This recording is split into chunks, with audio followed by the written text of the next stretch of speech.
We look at the AFC South. The Jaguars are in the driver's seat to win the AFC South. Jacksonville has a 56% chance to win the division, according to ESPN Analytics, followed by Houston at 33%, while Indy, you see him down there just to 11% following that 3-game losing streak and the Jones injury. RC, let's start with Indy. How are you feeling about them the rest of the way? You heard the contacts there on the quarterback, but there's other injuries that have been key to what's happened Yeah, here. I mean, if you're the Indianapolis Colts, you have to feel like someone shattered your playoff window, not that your playoff window closed. You look at early on in this season, and they didn't have really one of those quality wins. We didn't know the Denver Broncos were going to turn into who they are, and it took a penalty on a field goal attempt to get them that win as well. And so now you see the Pittsburgh Steelers, you play the Jacksonville Jaguars, the Texans, the Chiefs, all of these teams in the playoff hunts, plus the injuries, and it's just so difficult to win. And you look at what Riley Leonard was able to do. One, I'm a huge fan, right, because I got to watch him take the Notre Dame Fighting Irish to the national championship. But if I'm somebody like Russell Wilson, I'm going to run upstairs and say, hey, man, fire me.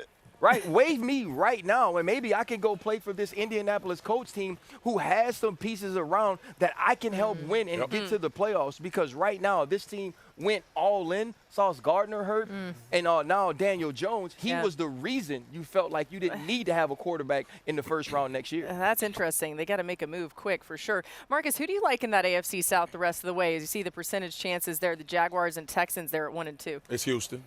This defense is vintage, but not only are they vintage as far as stopping you, they turn the football over. And when you look at this defense in totality, everybody gets excited about the pressures and the sacks and the plays that they make. Find me a hole. Find me something you can attack in the Houston Texans defense. It doesn't exist. And I think, too, like we saw CJ, the thing that I liked about Houston last night, and even though it wasn't this phenomenal performance, C.J. Stroud moved out of the pocket, made some critical throws, third down situations, extended some drives. And if you telling me that the Houston Texans offensive line and offense is not going to give games away, the defense is going to take something. So I look at that team right now in this division as a dominant team. I think they can run it the rest of the way. I think with those two nationally televised primetime games against the Bills and then the Chiefs, the Texans aren't going to sneak up on anybody. I think they're in the conversation. The Jaguars, though, the Jaguars play at 1 o'clock. Maybe it's not always the top crew. Yesterday we had, Ian Eagle and J.J. Watt.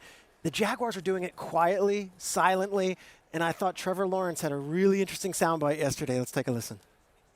We all feel like we're a really good team and probably don't get the credit we deserve, and everybody talks about every other team, and even in our own division, it's all these other teams that are going to go, win the division and do all these things, and nobody really cares about the Jags, which is fine. It's kind of just how it is, and we'll use that as a chip on our shoulder. And they will galvanize around that. He's like, it's fine, it's fine. But, he's wearing that cool leather jacket from the old school Fred Taylor Day Jaguars. I like that. But his point is this. We don't care about all you on TV. We will have what we have in this locker room, and we'll just keep on winning and being just fine. All right, well, they might not enjoy then what I'm about to say. Give them some shine, Mina. We give notes. Ryan, what was my note for this game? Lawrence, ball the F out. That was it. I texted in the chat. I was like, did I just watch that on the lower third? Analysis, y'all. Did I just watch the best game of Trevor Lawrence's career? And I think there were some games in 2022 that were maybe similar, but I was stunned by his performance in this game. Pouring rain, by the way, unbelievably accurate, throwing downfield, making throws on the move, which has been a part of his game I always love. When he rolls to his left, he's got great natural arm talent, making good decisions, ball security in the rain on sneaks and ball handling and fakes. It was just a complete performance. As we think about the broader AFC landscape, which was the concept here, there's no perfect team. But if that offense is explosive and Brian Thomas Jr. is catching the ball the way he did in this game, they can compete with anyone. And also, too, thank you, Trevor. About time you say something. About time you step up and say, you know what, we hear what y'all saying, but we can play here, too. And if you think about that offense did show up for 3 quarters in Houston against the Houston Texans. That's a great point. Maybe the best of any offense against Houston.